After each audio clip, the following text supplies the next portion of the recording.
చాలా మంది పనికి మాలిన మేధావుల కోరిక ఏంటంటే భారతదేశం ఏదో ఒక విధంగా ఇజ్రాయెల్, ఇరాన్, అమెరికా యుద్ధంలో పార్టిసిపేట్ చేయాలి.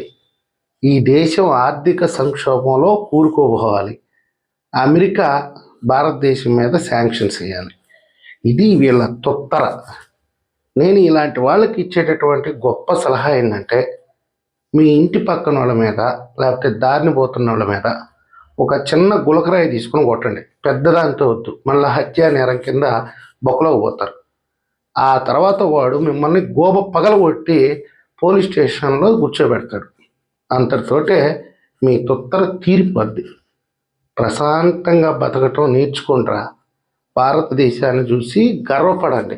ప్రపంచంలో ఈరోజు 54 దేశాలు కొట్టుకొని వస్తున్నాయి.